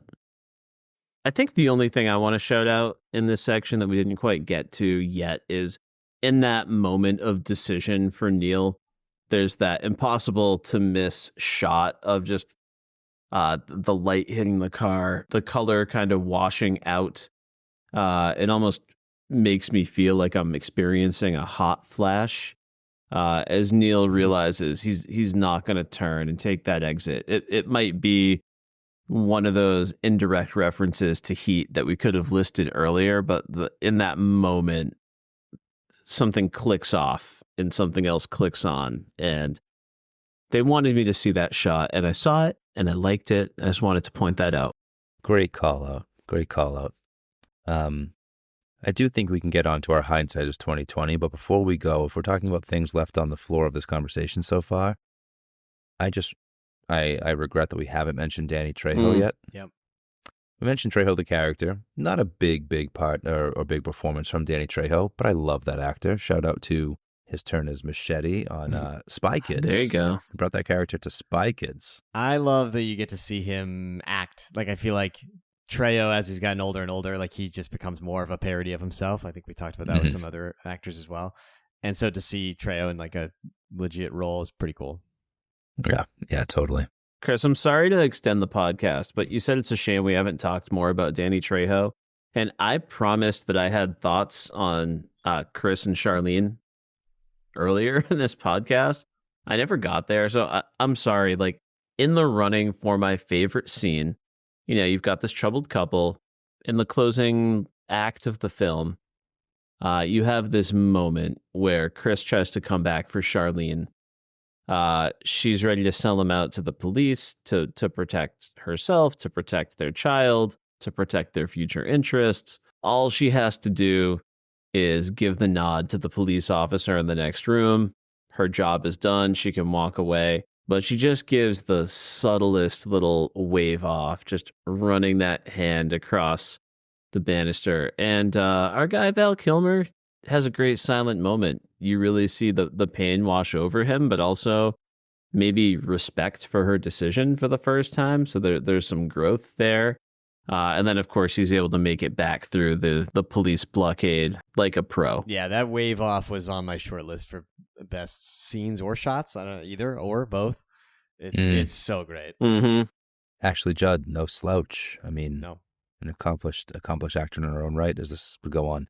And Val Kilmer is coming off of his turn as Bruce Wayne Batman before this. So he certainly gets how to put a little bit of pain behind the eyes. All right. Well, if now we've well and truly done it, if we've praised this film enough, let's do a little bit of hindsight as 2020 and talk about our one small edit. Bill, if you were in the cutting room, what leaves this film or looks a little bit different? It's hard for me, and I'll mention this probably again when we get to some of the other questions, but like this movie is such a part of my life and my being. It is like really difficult for me to think of this movie in any other way than it already is. Like it's hard. because it just feels like it's always been. So I don't know. For an edit, I was thinking about, normally I don't like long movies, so I was like, all right, is there a way I could trim it or make it a little more efficient some way, shape, or form? But I couldn't really get there. For me, again, I'm gonna go back to my flaw at the beginning. Like, I would find a way, either modifying how it's shot or edited to make the TV console man closer to the action, have Sizemore's character be louder, have Petrino's crew get the information about Slick in a different way. Like, that's the only thing that doesn't ring true to me and bugs me every time I watch the movie. So I would somehow edit that to see if they could pick up on Slick different than an eyewitness who was too far away to actually hear it. So I'm gonna stick with my nitpicking. I think that's fair. I think that's more than fair. And, maybe it got the Oscar nod, Bill, if they had just made that a little bit more believable. They needed to. Randy, you look poised and ready to deliver thoughts on this one. Do you have a significant edit, or did I just catch you reflecting on your outline? It's significant, but I'm not wildly changing the film. If you're listening to this podcast and you would rather not listen to me talk a little bit about a scene that deals with suicide, please feel free to skip ahead for just a moment. One of the things emotionally that didn't fully land for me is we've got Natalie Portman here playing a troubled teen, got a deadbeat dad that we never meet, a sense of trust for Lieutenant Hannah.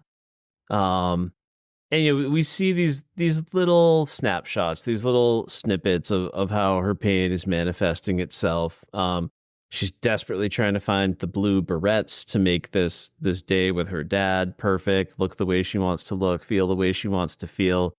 And it's working for me for most of the movie because we do get these human warm moments from Hannah. Like, I believe that he really cares about, his daughter. He's married into this family and he's part of it. He loves this girl. I'm feeling it. We're in the movie, and then the jump to her in a bathtub having made the suicide attempt, it felt like a little emotionally manipulative to me. Like, it felt like a little bit of a cheat. Like, I don't know if they earned that yet. I don't think that they were trying to be insensitive or anything along those lines. I think if they wrote Heat in the present, they would treat that a little bit differently. And to confront me with this question of, is there any hope for this marriage or not? To just have them asking, why did she do it? That's not a healthy reason for them to get back together if they were to do it. I don't think they're going to get back together. But I would have loved to see his tether to humanity be something a little more subtle, in keeping with the rest of the film. And all I could think was something as simple as, like, it'd be so cool to me if he just literally, like, found the stupid blue barrettes or something and he's like dropping them off.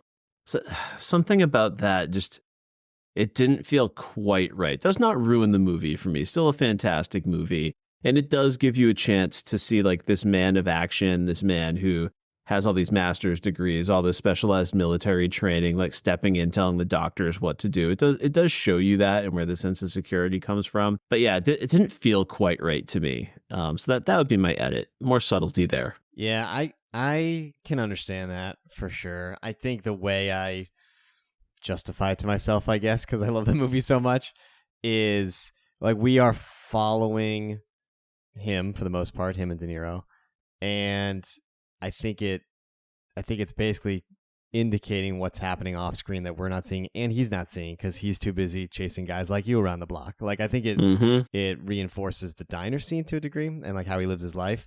But as a viewer, it is jarring for sure. No doubt. Yeah. Yeah, definitely jarring. I do like the way you're approaching that, Bill. So maybe, Randy, to your point, there's a way they could have earned it more. Maybe some other appearance of that character early in the film, Natalie Portman, giving us a little bit more of an indication that that's where it was heading. I love this idea, Bill, that Hannah's missing it, and that this is kind of showing us how much that he's really not seeing in his life. For me, it's not even like significant edit. It's very, very small. But the only time in the movie where I was like taken out for a second, and it was at the very, very end. I don't necessarily know why Vincent Hanna chooses the shotgun as he's pursuing Neil McCauley. I do think that as he's going from range, that he would have been better off with his pistol, with his service pistol. But then outside of that choice, there's also then, it felt to me like Neil had the advantage.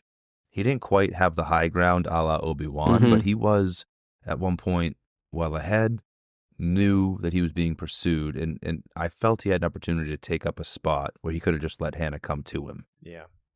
Before they get to that real cat and mouse moment with the bright lights, the boxes they're hiding behind. That felt like it was the only time where it felt like Neil was not locked in. Neil was not calm and cool under pressure. Neil was running. Neil didn't have a plan. His options had fallen away. And maybe that's what we're supposed to see in that moment. But it felt to me like that man knows to stop and take up a position and wait and be patient. And so the way that scene played out felt a little bit like it went that way because that's how we wanted it to go for the film versus how either of those characters would have necessarily behaved in that moment, like tactically and practically. It always does make me chuckle when it's like 100 feet away across a tarmac and he shoots a shotgun at him. I'm like, what? What are we doing? Thank you for validating that. I think those were all very fair edits, and it was clear that we had a hard time finding them because this film is so successful. I next want to move on to not something we do every episode, but a recurring bit on Media Lit. Sometimes we do this in a real tongue-in-cheek sort of way. I thought our Do You Ship It segment belonged in this episode, not to make light of some really troubled and dangerous relationships, but to try to figure out what this film has to say about relationships or love or trust or respect. I thought we could dig into that a little bit. So I think we're going to have a mix of the serious and the humorous. There are tons of relationships in this movie, both good and bad. I tried to limit my list to the ones that the film asks us to spend some time with and try to consider seriously. And I came up with a list of 5 relationships that they ask us to take seriously. Some of these we've already discussed at length, so it might be just a quick hot take. Others we haven't had a chance to delve into yet. I'm going to present these to Bill and Chris, and I'm going to let them do the talking. I'm going to shush on most of them. If I have a great point, I might pop in on one or two. But Bill, just so you can see how this works, I'm going to go to Chris first. Chris, do you ship it? Lieutenant Hanna and his wife, Justine. Should these two crazy kids give it another go, or did they reach the correct conclusion to break up? I am going to ship this one. I do think there's a world where there's nothing particularly toxic about their relationship. I don't like the choices that Justine was driven to. I don't like that Lieutenant Hanna drove her there. But he is already better for her and that kid than the stepfather, whoever, or the ex-husband was. I do think he's the kind of guy who, if he could go to therapy, if he could get a better relationship to his work-life balance, is a good man in his heart, right? Who I think can give something to a person like Justine. I think Justine has enough of an edge to her to hang with Vincent Hanna. Like I can see what maybe attracted them to each other in the first place, what attracted her to him. If he goes to therapy, then I ship it. I do think, for where his character is at in the film at the end, he is wise to say, nah, I think we made the right call here. Like, I think that's true for his character and the trajectory that he's on. But if I could help his character make different decisions, I would love to see them figure it out. Love that. Bill, do you ship it? No, I don't. Because I'm thinking like you were mentioning in the actual movie.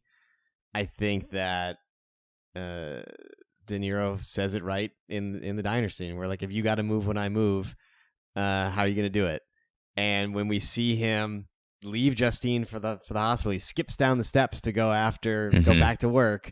That tells me who he really is and that he is fulfilling that prophecy from the diner scene. So I just don't think, as it stands, it would work. So I wouldn't push it. But to your point, if he were able to overcome that, certainly. But as of right now, no. Yeah, absolutely. Bill, I'm going to go right back to you with a new ship. Do you ship it, Chris and Charlene? Chris certainly does. Yeah, it's tough because I want to, and I think one of my on my short list of favorite lines is when he says the sun rises and sets with her. Is such a beautiful line, and I feel that.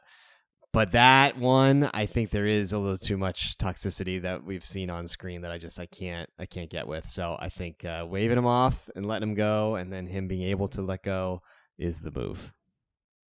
Chris, as in Kringle, my beloved co-host, do you ship it, Chris and Charlene? I'm with Bill.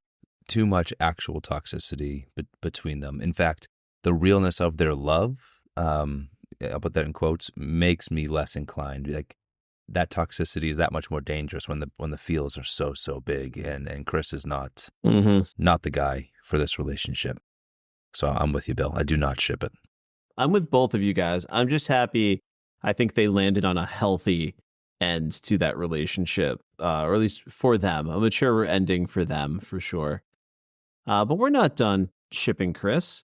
Do you ship it, Chris and his buddy Neil, the top two guys in this mastermind squad of robbers? I do love this friendship between them. I like that we see vulnerability, like a chink in Neil's armor, right? He is somebody who cares. He may not want to be somebody who cares, but he does care. And Chris is an important part of us understanding who that character is. So I want to see their friendship continue. I want to see Neil and Chris help each other find a better version of themselves, maybe in life. I'm aware that they can also hold each other back and keep each other in their criminal ways, since they're both so darn good at it. And maybe for that reason, I don't like ship it. I think that Chris is too much of a romantic. Neil is too much the kind of guy who says, "Lady, why are you so interested in what I've got going on?" I don't know that Neil is ready for the level of romance that Chris brings to a relationship. Yeah, absolutely. Bill, how about you? Do you ship it? My instinct is to say yes. I think the scene where he discovers Chris in his apartment, like let himself into his apartment and crashes there, and then gives him the pep talk and makes him breakfast, like that just feels like a great friendship that any of us have had. We've had those types of situations, those types of conversations. It feels real. It feels lived in. So I guess I go yes. Yeah, no, I love that. And, they are pulling scores, as Neil says, but that whole crew, like the respect Neil commands with them, the way they look up to him, depend upon him. He is friend. He is a father figure. He's all these things. We haven't talked about Michael so much beyond slick, but when Neil gives everyone a chance to back out of the bank heist, he's just very much like, whatever you say, Neil, I trust you. I'm going to do what you do. Where you go, I will follow. Almost like a puppy dog. And it's interesting to see that side of him. True. All right. Bill, I'm going to go back to you. This time, Neil and Edie, they almost make a go for it at the end of the film. Do you ship it? Yes, this one I do. I wanted them to get away. I really did. Every time I watch it, I'm like, maybe he'll take the exit ramp this time. I really want them to get away. And I think part of it is projecting, because I live a Spartan single lifestyle, much like Neil. So when he has a chance to get the girl, get the money, get away, start a new life, I want him to take it because that's what I want. So I ship it hard for sure. Love that. Chris, how about you? I'm 100% with you. Absolutely. I wanted so badly for them to get away. I wanted so badly, not because I need Neil to have that. I really wanted that for Edie. I wanted him to be able to be that better version of himself. For her, I also was perplexed. I think you talked about this earlier, Randy, why she was so quick to kind of come around, or maybe Bill, you highlighted this, so quick to come around to this criminal. Yeah. Yeah, I don't know enough about her to really understand that, but I believe it. I believe it in the performance. And when Neil walks past her outside of that hotel, and she's standing outside of the vehicle, and he just backs away, and it's wordless, and she understands why. I was so heartbroken for her. Poor judging Amy, standing there ready for love, being left in the dark. And so, yeah, if I could, maybe that's my one small edit to this film, and it's not a small one. It's that they stay on the highway and they get away. I am told that when he sees Hannah, and if you like start an actual timer, it's 30 seconds before he like finally walks away from the car fully. Like that sequence of like him deciding what to do, like with her and Hannah, it's 30 seconds from when you see the heat come around the corner. That's pretty dope. Yeah. I didn't realize I was going to talk about this tonight, but I can't ship this one as much as you guys. Not to say that you're wrong, but here's what I'm hung up on with this relationship. Once Neil reveals who he is, we learn that Edie is no dummy, and she pretty quickly does the mental math. Like, I either need to be on board with this or I am a loose end. Mm-hmm.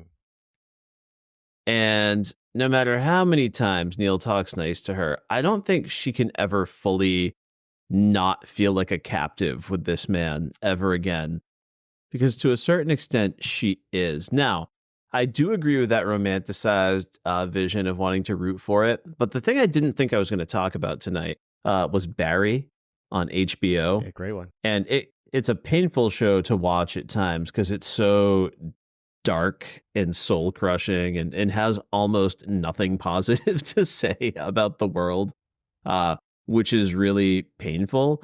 But I do think it looks at a question like this, like, can someone who has become the type of person that is this type of criminal, like, can they reform and turn it around and find love? Like, it's possible that the answer really is no.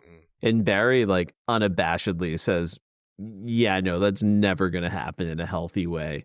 So yeah, I found myself thinking about Barry here. But I do hope Edie finds a healthier love. And I would have, well, we'll get to how I feel about Neil's future in a minute. Let's go to our last, do you ship it? This is, of course, Neil and his soulmate, Lieutenant Hannah. I'm certainly not trying to push you guys in any direction with the way I'm presenting this question. Bill, do you ship it? Yeah, you have to. I mean, the diner scene, like I said, is my favorite scene in this movie or any movie, probably. So, yeah, they're just a phenomenal pairing and two sides of the same coin, and all those tropes that you say, except this time they actually, I think, deliver.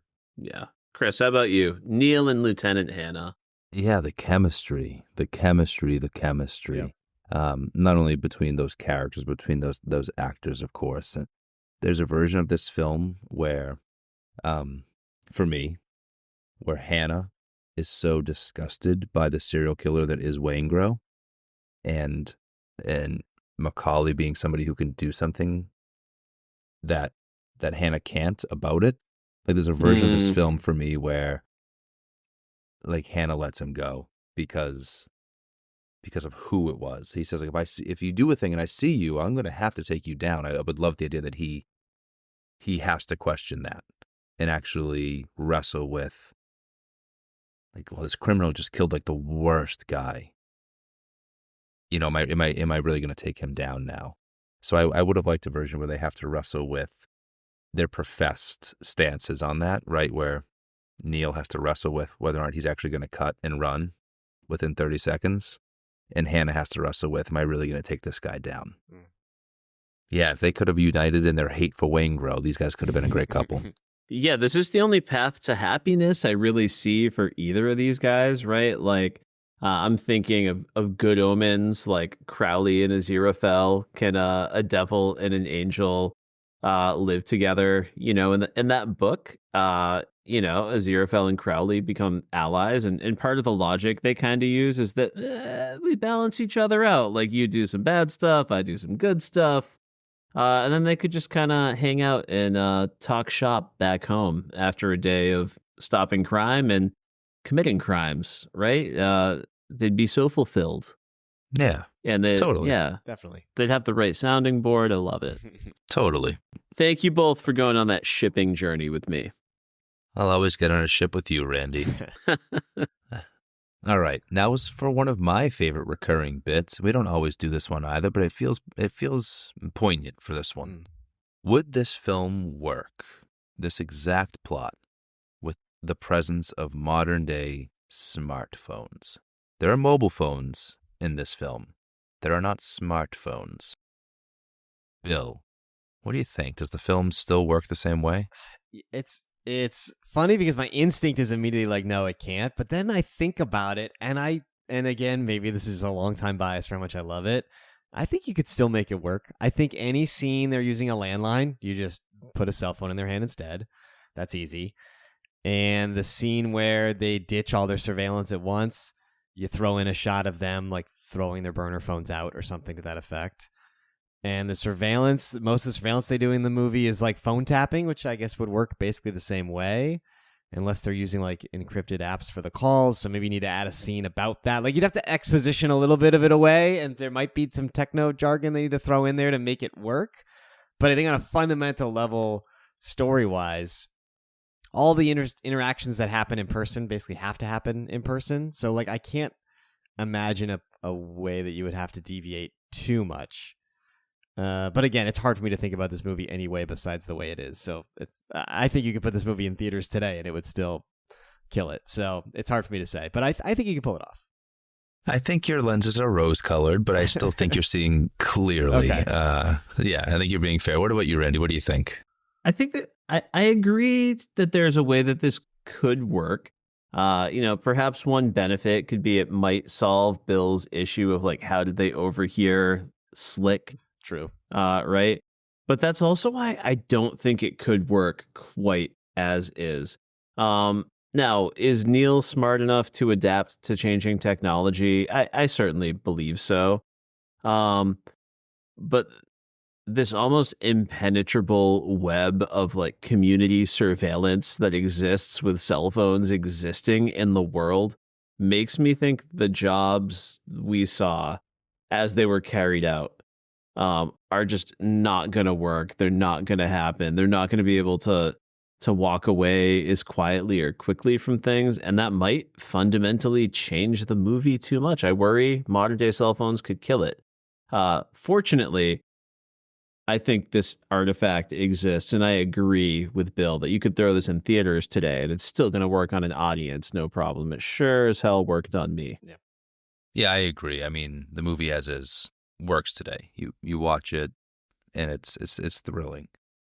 I'm kind of caught between. I think, Bill, I agree you can still tell this story. Like the plot in its bare bones, you can tell this story. You can do this character work, all of that stuff with cell phones, and just looks different. But Randy, to your point, I also think that a big part of the identity of this film would change because the police work would look so different in the modern age of smartphones and a more prevalent internet and everybody's information kind of being everywhere.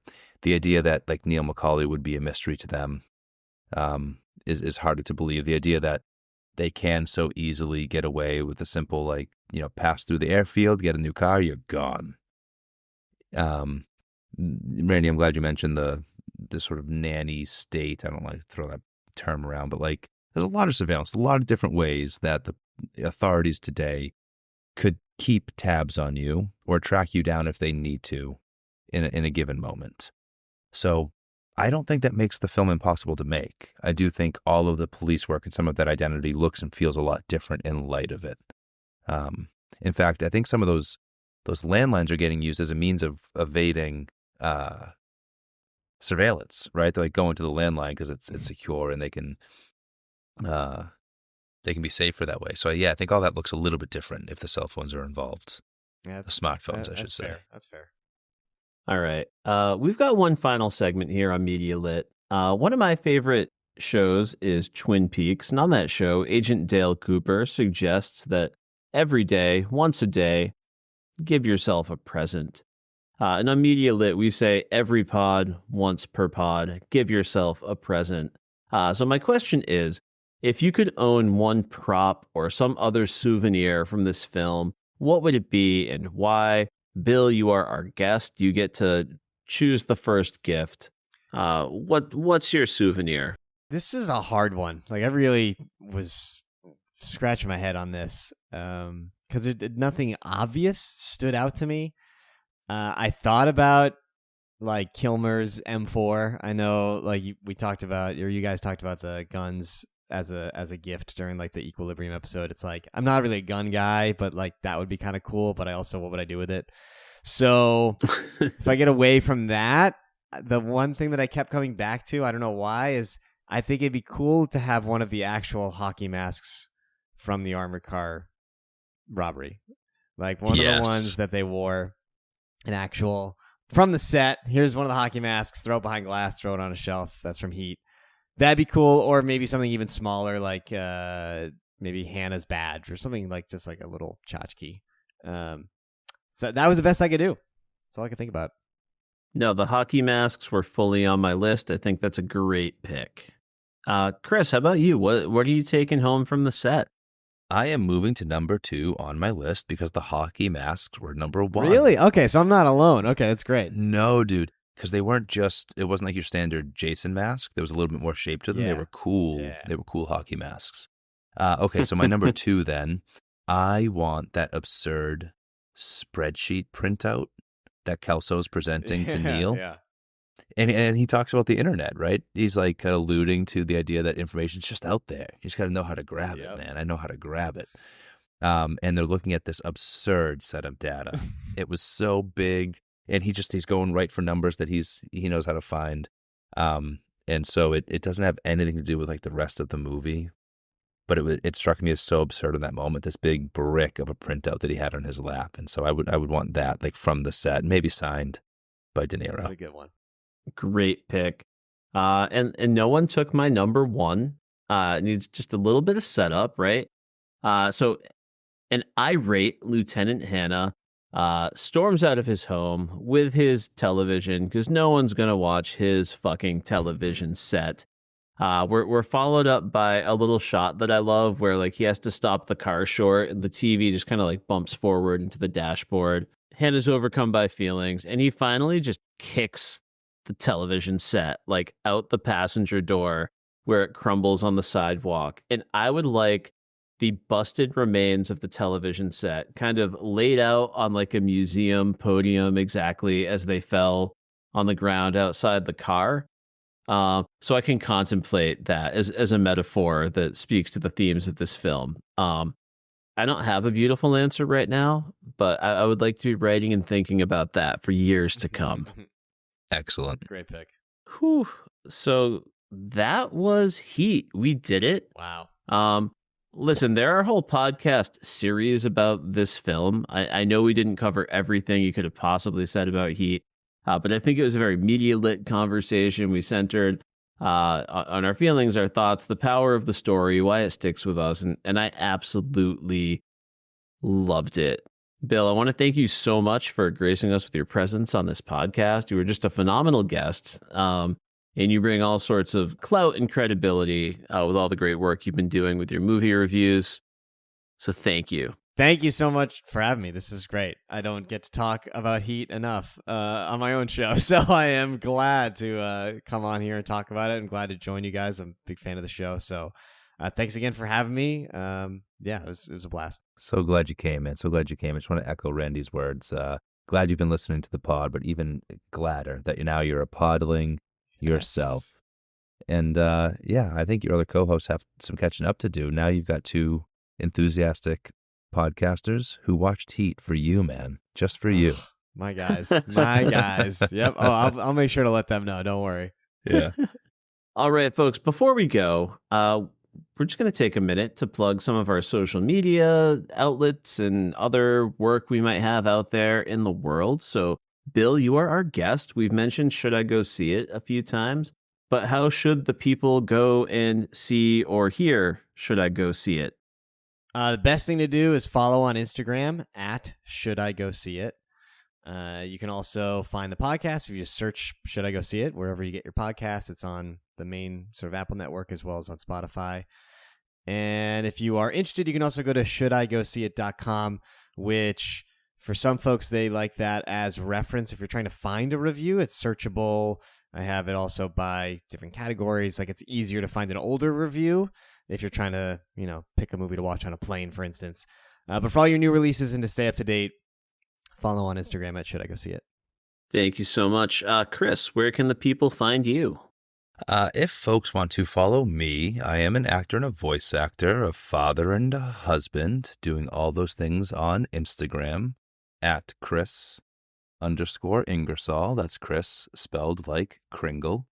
And of course, you can follow us, Media Lit, on Instagram at media.lit.pod. Join us there. We love to hear from our podlings. Every once in a while, we'll drop a survey to go along with a draft or a pod. Check us out. We're having some fun over there.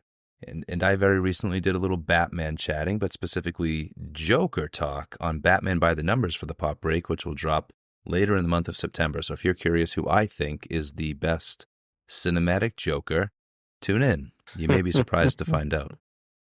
If you don't get enough of us over on Instagram, you can also follow us on Twitter at MediaLitPod.